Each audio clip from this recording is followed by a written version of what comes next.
जय हिंद दोस्तों।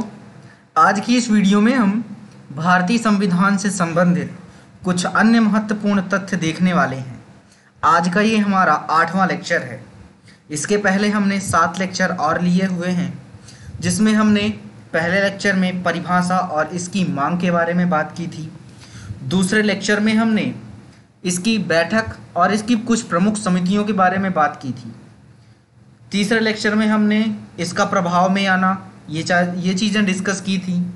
चौथे लेक्चर में हमने इसकी 12 अनुसूचियों को डिस्कस किया था। 5वें लेक्चर में हमने इसके 25 भाग, मूलतः 22 भाग हैं, लेकिन 4A, 9A, 9B को जोड़ते हुए 25 भाग हो गए। उन सभी को हमने इसके 5वें में डिस्कस किया। 6वें लेक्चर में हमने भारतीय संविधान के स्रोत कौन कौन से थे, आंतरिक और विदेशी, इन सबको डिस्कस किया। हमने 7वें लेक्चर में इसकी प्रस्तावना से रिलेटेड कुछ अन्य महत्वपूर्ण तथ्य देखे, और आज के लेक्चर में हम इसके कुछ महत्वपूर्ण संशोधन और उनके बारे में कुछ अन्य महत्वपूर्ण जानकारियां देखेंगे। तो चलिए पढ़ते हैं और देखते हैं आज क्या कुछ है संशोधन से रिलेटेड। तो सबसे पहले आज हम बात करेंगे संविधान संशोधन से रिलेटेड कुछ अन्य तथ्यों की। सबसे पहले आप लोग मुझे ये बताएंगे कि क्या संसद और संविधान सभा वर्तमान में दोनों एक ही हैं? आपका क्वेश्चन ये है कि संसद और संविधान सभा वर्तमान में एक ही हैं?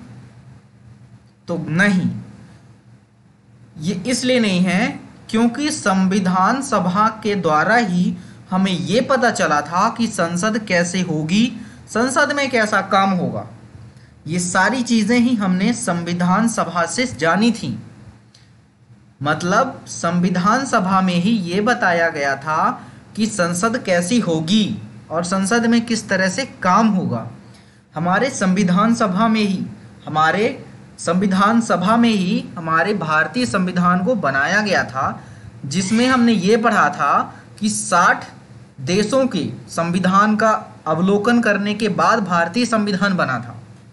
तो उस समय पे जो व्यक्ति संविधान सभा में उपस्थित थे उनको ये चीज़ें पता थी क्या, कि भाई भारतीय संविधान में कभी ना कभी कुछ चीज़ें बदलने की या कुछ चीज़ें नई जोड़ने की आवश्यकता तो पड़ेगी ही। इसीलिए उन्होंने हमारे भारतीय संविधान में एक चीज़ जोड़ दी। क्या जोड़ी?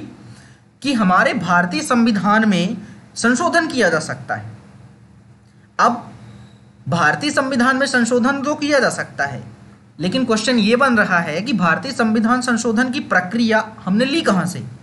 जैसे कि जब भारतीय संविधान जब बन रहा था तो 60 देशों का अवलोकन हुआ था, तो भाई किसी ना किसी देश से तो लिया गया होगा ना।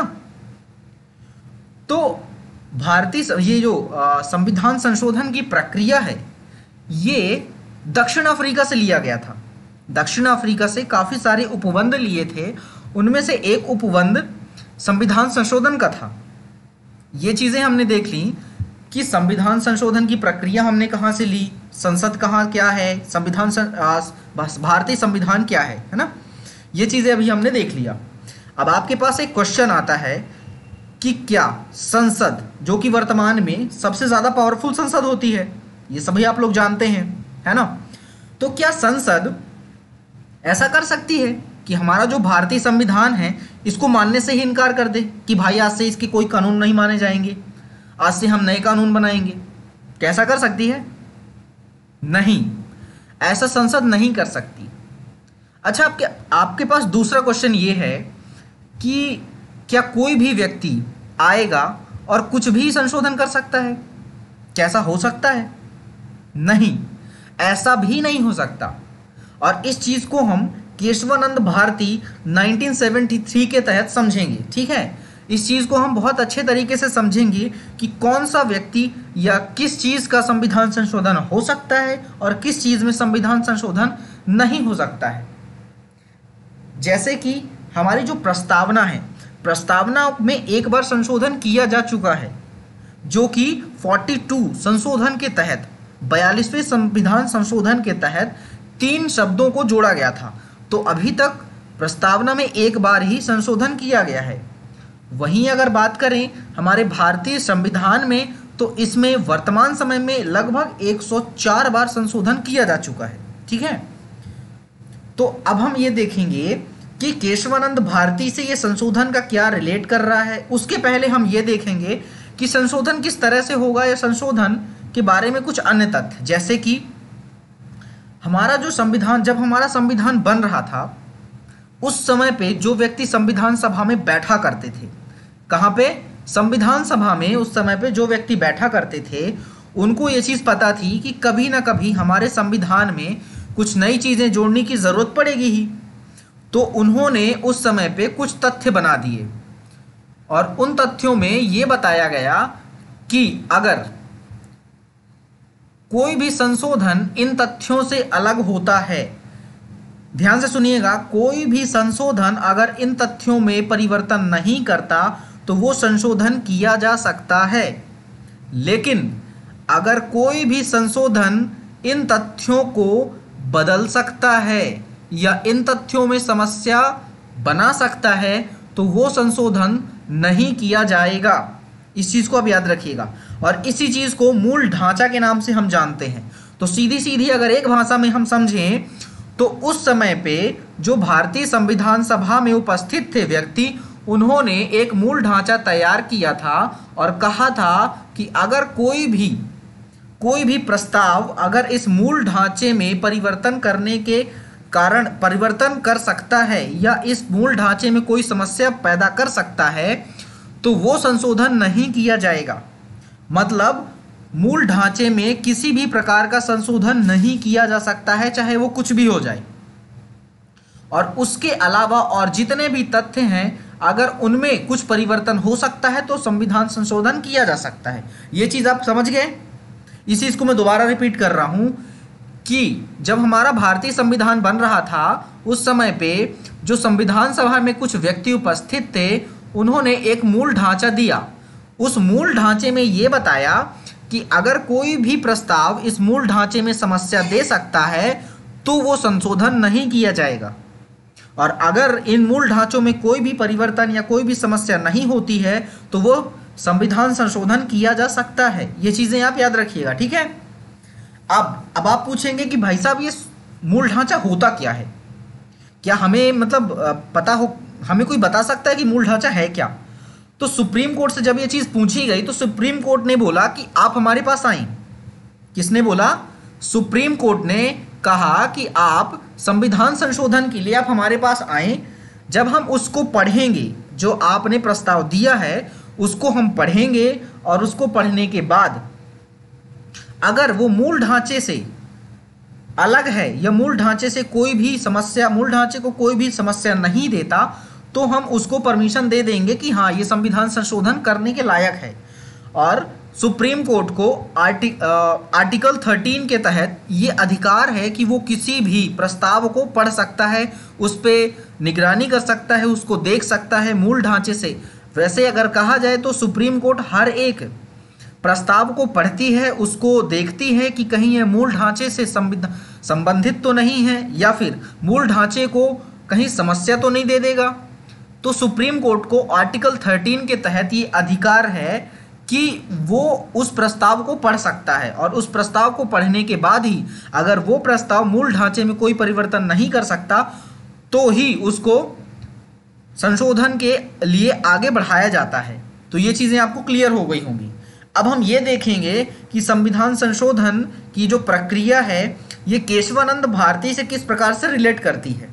तो अब हम ये जानेंगे कि केशवानंद भारती का केस है क्या। तो केशवानंद भारती का केस जो है वो 1973 में इसका निर्णय हुआ था। इसकी शुरुआत हुई थी 31 अक्टूबर 1972 को इसकी पहली बहस हुई थी। अब ये समझेंगे कि केशवानंद भारती का केस आखिर था क्या।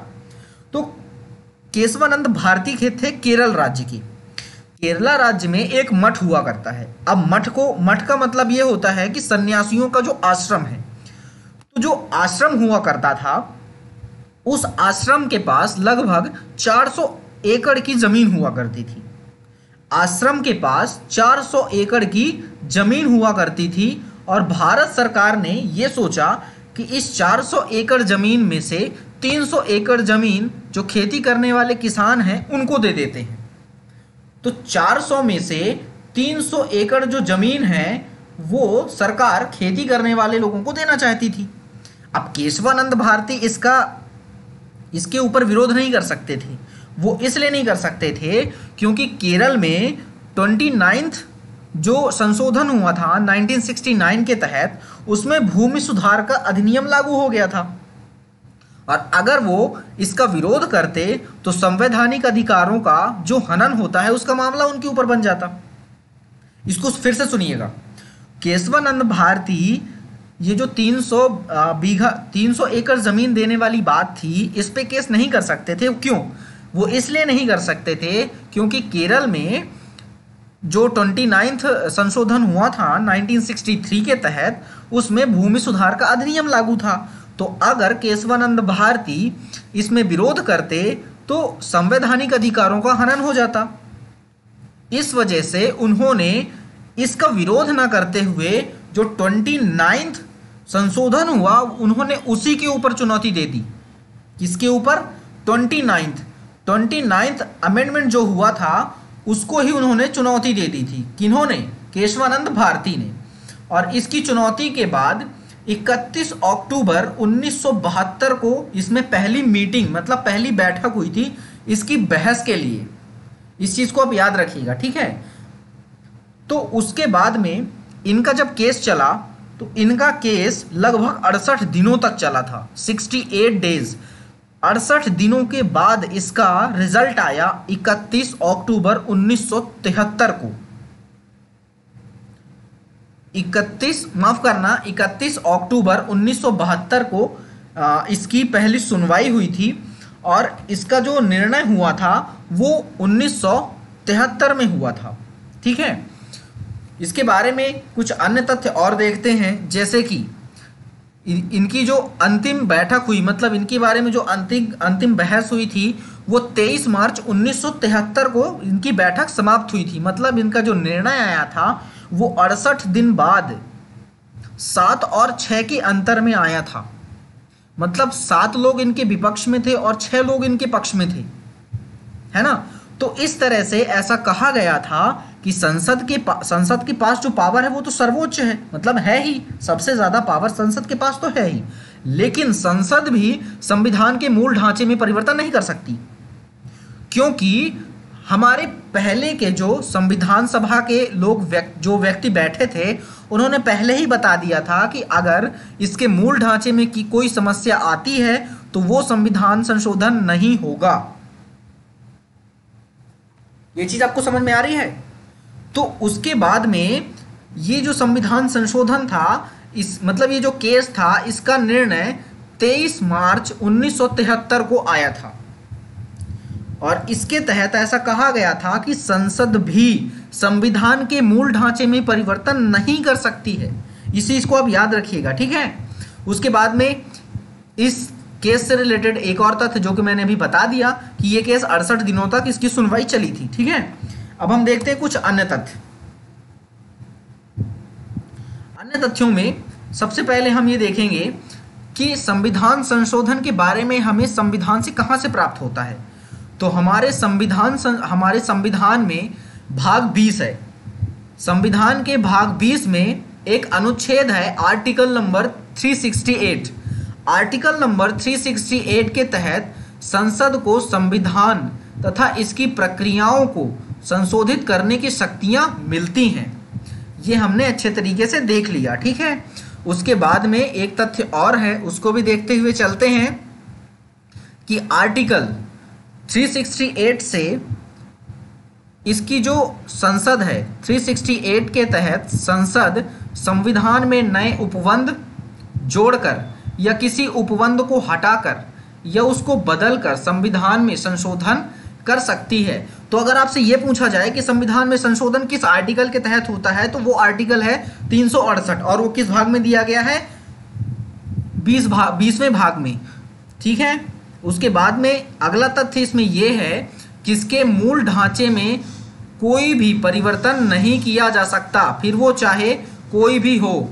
तो ये चीज़ हमने केशवानंद भारती से अच्छे तरीके से डिस्कस कर ली है, जो कि केशवानंद भारती 1973 में हुआ था। तो केशवानंद भारती से ये चीज़ें हमने अच्छे से डिस्कस कर ली कि संसद भी इस चीज़ में मतलब उसके मूल ढांचे में कोई परिवर्तन नहीं कर सकती है। अब हम ये देखेंगे कि संविधान संशोधन की प्रक्रिया क्या होती है। तो संविधान संशोधन की प्रक्रिया के बारे में अगर बात करें तो इसके लिए सबसे पहले प्रस्ताव आता है। अब आपके पास क्वेश्चन ये है कि भाई साहब ये प्रस्ताव दे कौन सकता है। तो इसके लिए प्रस्ताव चाहे वो प्राइवेट मेंबर हो या फिर कोई भी मिनिस्टर का मेंबर हो, मतलब संसद में कोई भी व्यक्ति जो बैठता हो वो कोई भी व्यक्ति ला सकता है। प्राइवेट मेंबर का मतलब ये होता है कि वो व्यक्ति जो मंत्री नहीं है, फिर वो चाहे पक्ष का हो या फिर विपक्ष का हो, कोई भी प्रस्ताव ला सकता है, कोई भी प्रस्ताव को ला सकता है। ठीक है, उसके बाद में इसके प्रक्रिया के आगे चलते हैं तो राज्यसभा और लोकसभा इन दोनों में से कहीं भी इस प्रस्ताव को रखा जा सकता है और इसमें लगभग 2/3 और 50% की वोटिंग बहुत ज़रूरी है। उसके बाद में जब यहाँ से इतनी वोटिंग पाने के बाद ये प्रस्ताव आगे जाता है तो ये अब प्रस्ताव नहीं कहलाता। उसके बाद में ये जब राज्यसभा और लोकसभा से पास हो जाता है तो राष्ट्रपति के पास जाता है और राष्ट्रपति के पास जाते ही ये बिल बन जाता है और राष्ट्रपति के पास जैसे ही पहुंचता है तो राष्ट्रपति उस पर सिग्नेचर करने के लिए बाध्य होता है। 24th संविधान संशोधन 1971 24वें संविधान संशोधन 1971 के तहत हमारा राष्ट्रपति, भारतीय राष्ट्रपति उसके लिए बाध्य रहते हैं कि उस पर सिग्नेचर करें ही और उसको भारतीय संविधान संशोधन अधिनियम बना दें। तो अब हम इस प्रक्रिया को एक छोटे से डायग्राम या छोटे से फ्लो डायग्राम के द्वारा समझने की कोशिश करते हैं। तो सबसे पहले आया भैया प्रस्ताव तो आ गया। अब प्रस्ताव को हम कहीं भी रख सकते हैं, फिर वो चाहे राज्यसभा हो या फिर लोकसभा हो, इसको हमने कहीं भी रख दिया, चाहे वो फिर लोकसभा राज्यसभा हो या फिर लोकसभा हो, कहीं भी रख सकते हैं। अब इसकी एक क्या कंडीशन है, इसकी कंडीशन ये है कि इसमें जो वोट हैं वो उपस्थित लोगों के लगभग 50% होने चाहिए या कि सभी की 2/3 होनी चाहिए। इसकी जो वोटिंग होनी चाहिए या तो वो 50% होनी चाहिए या फिर इसकी 2/3 होनी चाहिए। ठीक है, उसके बाद में ये अब हम बात करते हैं, जैसे कि देखिए लोकसभा की अगर हम बात करें तो लोकसभा में अगर कुल सीट है 545, लोकसभा में अगर कुल सीट 545 हैं और उसमें 95 लोग अनुपस्थित हैं तो कितने लोग बचे, इसमें फिर बचे 450 लोग। 450 लोग अगर बचे और 450 में से अगर 225 लोगों ने भी उसमें सहमति दे दी तो वो चीज़ वहां से पास हो जाएगी। क्या बोल रहा हूं, आपको समझ में आ रहा है। मान लीजिए अगर लोकसभा सीट में 545 सीट हैं और उनमें से 95 लोग अनुपस्थित हैं, तो अगर उस बिल में 225 लोगों ने सब अपना पक्ष सही से दे दिया कि हाँ हम इसके पक्ष में हैं, तो वो चीज़ वहाँ से लागू हो जाएगी, मतलब वो चीज़ वहाँ से पास हो जाएगी। वैसे ही अगर लोकसभा सीट में अगर 50% की बात करें तो लोकसभा सीट में अगर 545 सीट हैं और उसमें जो जरूरी वोट हैं वो 350 हैं। समझ में आ रही बात। तो अगर 350 सीट हैं, माफ करना 545 सीट हैं और 545 सीट में से सभी लोग आ गए, अगर सभी के सभी लोग आ गए और 545 में से 350 लोगों ने उसके पक्ष में दे दिया तो ये चीज पास हो जाएगी। मैं क्या बोल रहा हूं, समझ में आ रहा है आपको कि अगर 545 सीट हैं वहां पे और 545 सीट में से 95 लोग नहीं हैं तो कोई दिक्कत नहीं। तो उपस्थित लोग कितने हैं, उपस्थित लोग हैं 450। तो 450 में से अगर से 225 लोगों ने भी उसमें पक्ष दे दिया तो वो चीज़ पास हो जाएगी। वैसे ही अगर 545 में से 545 लोग पूरे ही आ गए तो उसमें जो जरूरी वोटिंग होगी वो 350 की होगी। अगर 350 लोगों ने उसमें सहमति दे दी तो वो प्रस्ताव वहाँ से पारित हो जाएगा, वो प्रस्ताव वहाँ से पास होके बिल बन जाएगा और ये बिल यहाँ से निकलने के बाद कहाँ पहुँचेगा, राष्ट्रपति के पास।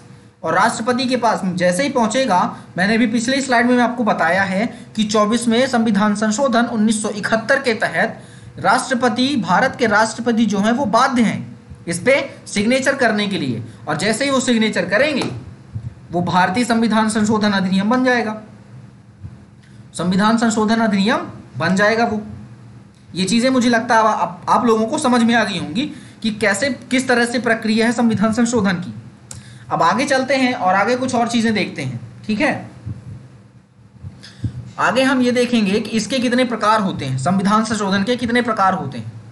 सबसे पहले हमने ये जाना था कि अनुच्छेद 368 में, माफ करना यहाँ पे 2 प्रकार है, एक्चुअली ये 3 प्रकार है, कहीं कहीं पे 2 प्रकार बताया है और कहीं कहीं पे 3 प्रकार बताया है, ठीक है। तो हम इसके 3 प्रकार अभी लेके चलेंगे। तो इसके जो होते हैं वो 3 प्रकार होते हैं। सबसे पहला प्रकार के बारे में बात करें तो साधारण बहुमत के द्वारा, दूसरे प्रकार के बारे में अगर बात करें तो विशेष बहुमत द्वारा संशोधन, और तीसरे प्रकार के बारे में अगर हम इसके बात करें तो विशेष बहुमत तथा आधे राज्यों द्वारा समर्थन, इनके द्वारा जो संशोधन होता है, ये तीसरा प्रक्रिया है। अब हम इनको अच्छे से पढ़ेंगे। जैसे कि पहला हमारा जो है वो है साधारण बहुमत द्वारा। साधारण बहुमत द्वारा का मतलब होता है कि संसद के साधारण बहुमत और राष्ट्रपति की स्वीकृति के द्वारा, जिसमें मान लें अगर कि संसद में 500 सीट हैं तो 500 सीट में से आधे लोगों ने अगर उसके पक्ष में वोट दे दिया, मतलब 250 लोगों ने अगर उसमें वोट दे दिया, तो 250 में अगर एक, इसको हम बोलेंगे 250 और 1, 250 और 1 व्यक्ति ने अगर उसके पक्ष में दे दिया कि हाँ मैं इसके पक्ष में हूं, तो वो चीज वहां से पास हो जाएगी और इसको हम साधारण बहुमत कहेंगे। चीज समझ में आई आपको? साधारण बहुमत का मतलब ये है कि अगर कोई भी चीज संसद से पास हो जाती है, और मान लीजिए कि संसद में 500 सीट हैं और 500 सीट में से उसके आधे से एक ज्यादा, मतलब 251 लोगों ने अगर उसके पक्ष में बोल दिया, तो राष्ट्रपति उसमें सिग्नेचर करेगा ही, क्योंकि वो 24वें जो संविधान संशोधन हुआ था 1971 में, उसके तहत हमारा राष्ट्रपति उसके लिए बाध्य है। ये चीजें मुझे लगता है आपको क्लियर हो गई होंगी, ठीक है।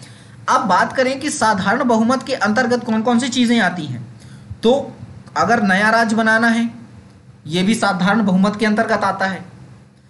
राज्य का क्षेत्र निर्धारित करना है, सीमा निर्धारित करनी है या उसके नाम में परिवर्तन करना है, ये चीजें भी हमें साधारण बहुमत के थ्रू हो जाता है, ठीक है। अब इसके दूसरे प्रकार की तरफ चलते हैं। दूसरा प्रकार यह है कि विशेष बहुमत द्वारा संविधान में संशोधन।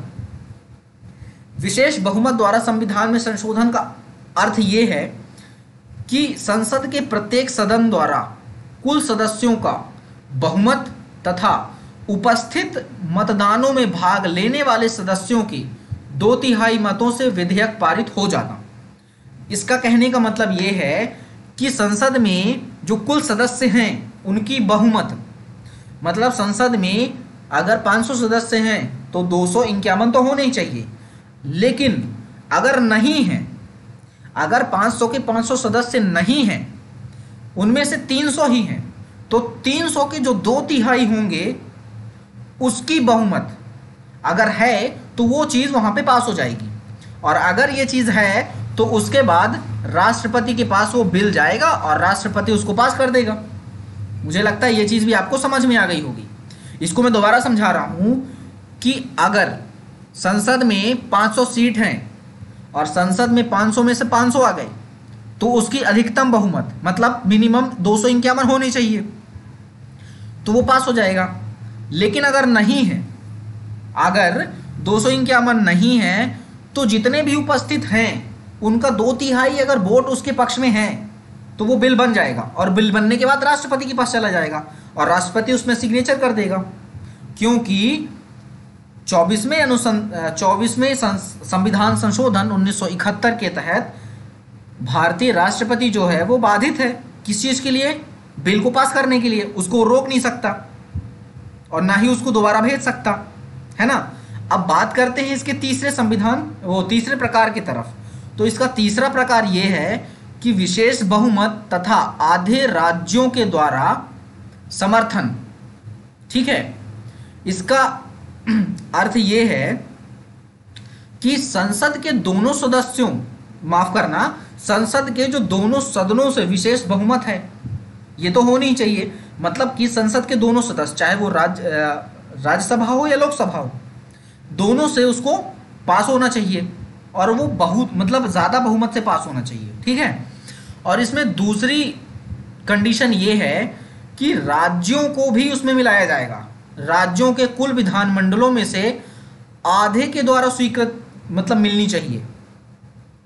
इस चीज़ को याद रखिएगा। देखिए, दोबारा रिपीट कर रहा हूँ कि इसमें जो संसद के दोनों सदन होते हैं उनसे विशेष बहुमत मिलनी चाहिए और साथ ही साथ राज्यों के कुल विधानमंडलों से आधे द्वारा, मतलब जितने भी विधानमंडल हैं उनके आधे उनको स्वीकृति दी जाए, तब ये चीज़ पास हो जाएगी। और तब इसको क्या कहा जाएगा? विशेष बहुमत और आधे राज्यों द्वारा समर्थन संशोधन।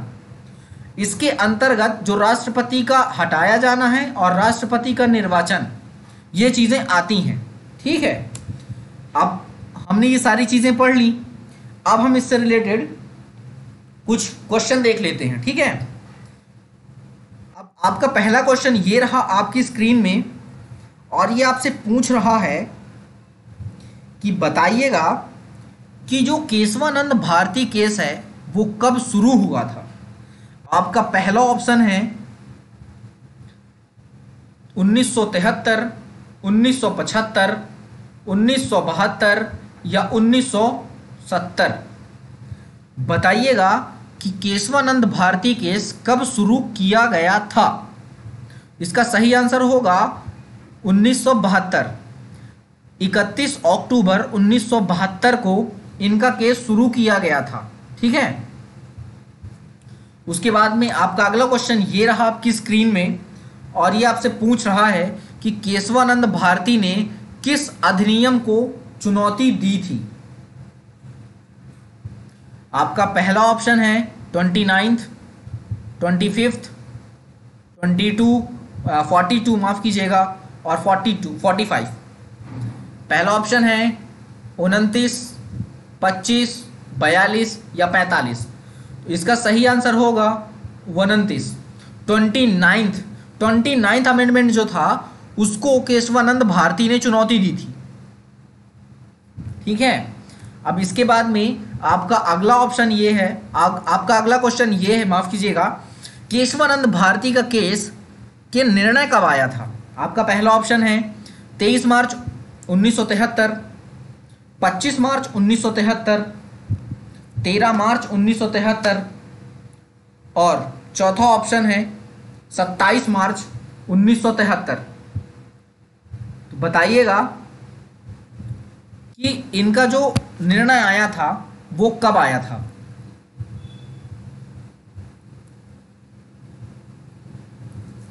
ये माफ कीजिएगा, ये पहला क्वेश्चन है, ये दूसरा क्वेश्चन है, ये तीसरा क्वेश्चन है।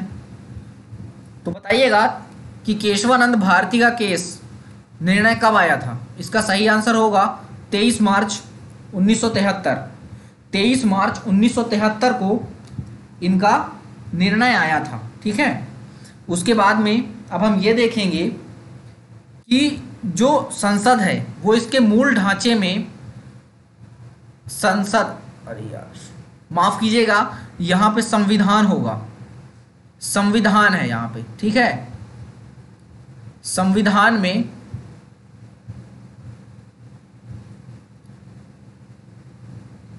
संविधान के मूल ढांचे में किसके द्वारा परिवर्तन किया जा सकता है।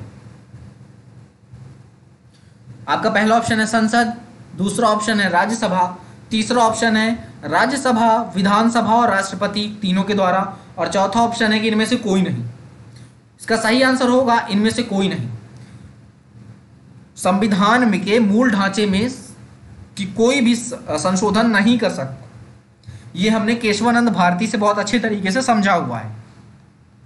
उसके बाद में आपका अगला क्वेश्चन ये है कि प्रस्ताव किसके द्वारा प्रस्तावित किया जा सकता है। आपका पहला ऑप्शन है प्राइवेट मेंबर, मिनिस्टर, दोनों या इनमें से कोई नहीं। बताइएगा कि प्रस्ताव किसके द्वारा प्रस्तावित किया जा सकता है। इसका सही आंसर होगा दोनों। प्रस्ताव को एक प्राइवेट मेंबर भी प्रस्तावित कर सकता है और मिनिस्टर भी प्रस्तावित कर सकता है, दोनों में से कोई भी प्रस्तावित कर सकता है। प्राइवेट मेंबर का मैंने अर्थ बताया था कि ऐसा कोई भी व्यक्ति जो संसद में बैठता हो, फिर वो चाहे पक्ष का हो या विपक्ष का हो, वो मंत्री ना हो, बस उसको हम प्राइवेट मेंबर की गिनती में गिनते हैं। ठीक है। आपका अगला क्वेश्चन ये है कि संविधान संशोधन के बारे में किस अनुच्छेद में बताया गया है। आपका पहला ऑप्शन है 360, 368, 394 और 358। बताइएगा कि संविधान संशोधन के बारे में किस अनुच्छेद में बताया गया है। इसका सही आंसर होगा 368। 368 अनुच्छेद में हमारे भारतीय संविधान संशोधन के बारे में बताया गया है। बात करें 360 अनुच्छेद के बारे में, तो 360 में राष्ट्रपति को वित्तीय आपातकाल की घोषणा करने का अधिकार दिया गया है। ठीक है। उसके बाद में अगर हम बात करें अगले क्वेश्चन की, तो अगले क्वेश्चन का यह है कि संविधान संशोधन के बारे में किस भाग में बताया गया है। आपका पहला ऑप्शन है 12वां भाग, दूसरा ऑप्शन है 17वां भाग, तीसरा ऑप्शन है 20 और चौथा ऑप्शन है 22। तो बताइएगा कि संविधान संशोधन के बारे में किस भाग में बताया गया है। तो इसका सही आंसर होगा 20वें भाग में। 20वें भाग में हमें संविधान संशोधन के बारे में बताया गया है। बात करें 12वें भाग के बारे में, तो 12वें भाग में वित्त, संपत्ति, संविदाएं और वाद के बारे में बताया हुआ है। वहीं बात करें भाग 17 के बारे में, तो भाग 17 में राजभाषा के बारे में बताया गया है। और वहीं अगर बात करें भाग 22 के बारे में, तो संक्षिप्त नाम के बारे में बताया गया है। आपका अगला क्वेश्चन ये रहा आपकी स्क्रीन में कि किस संविधान संशोधन के तहत भारतीय राष्ट्रपति किसी भी बिल को पारित करने के लिए बाधित हैं। आपका पहला ऑप्शन है 24वें संविधान संशोधन 1971 के तहत, दूसरा ऑप्शन है 42वें संविधान संशोधन 1976 के तहत, तीसरा ऑप्शन है 44वें संविधान संशोधन 1978 के तहत और चौथा ऑप्शन है इनमें से कोई नहीं। बताइएगा कि किस संशोधन के तहत हमारे भारतीय राष्ट्रपति किसी भी बिल को पारित करने के लिए या उस पर हस्ताक्षर करने के लिए बाधित हैं। इसका सही आंसर होगा 24वें संविधान संशोधन 1971 के तहत हमारे भारतीय राष्ट्रपति किसी भी बिल पे हस्ताक्षर करने के लिए बाधित हैं, वो उसको रोक नहीं सकते। अगर हम बात करें 42वें संविधान संशोधन 1976 में, तो 42वें संविधान संशोधन 1976 को छोटा कॉन्स्टिट्यूशन के नाम से भी जाना जाता है, छोटा संविधान के नाम से जाना जाता है। और इसी संविधान संशोधन के तहत हमारे भारतीय संविधान की जो प्रस्तावना है उसमें पहली बार संशोधन किया गया था और अभी तक प्रस्तावना में एक बार ही संशोधन किया गया था। और उस संशोधन के तहत 3 शब्दों को जोड़ा था, जो कि था समाजवादी, पंथ निरपेक्ष और अखंडता। इन 3 शब्दों को 42वें संविधान संशोधन के तहत ही भारतीय संविधान की प्रस्तावना में जोड़ा गया था। वहीं पे बात करें 44वें संविधान संशोधन 1978 के बारे में, तो 44वें संविधान संशोधन 1978 में ये बताया गया था कि संसद एवं राज्य विधानमंडलों में कोरम की व्यवस्था पूर्णतः लागू रहेगी। कोरम व्यवस्था का मतलब मैं बताता हूं आपको क्या होता है। कोरम व्यवस्था का मतलब होता है, जैसे ये संसद है, अब संसद में किसी भी पार्टी के 600 सीटें हैं। ठीक है। अब 600 सीट हैं, उन 600 सीट में से 1/10 का होना बहुत ज़रूरी है। ठीक है। संसद में मान लीजिए अगर 600 सीटें हैं और कोई भी बिल अगर आया है या कुछ भी है, उस दिन कुछ भी बातें करनी है या कुछ भी चीज़ अगर उस दिन संसद में बातें होंगी, तो वो 1/10 अगर उसके व्यक्ति बैठे हुए हैं तभी वहाँ पे जो हमारी संसद है वो चलेगी आगे। अन्यथा अगर 1/10 वहाँ पे लोग नहीं हैं संसद में, तो उस दिन की छुट्टी कर दी जाएगी। मतलब उस दिन संसद नहीं लगेगी, संसद में उस दिन का कोई काम नहीं होगा। अगर 600 में से उस 600 का 1/10 भाग नहीं है उस दिन, तो कोई भी काम संसद में उस दिन नहीं होगा।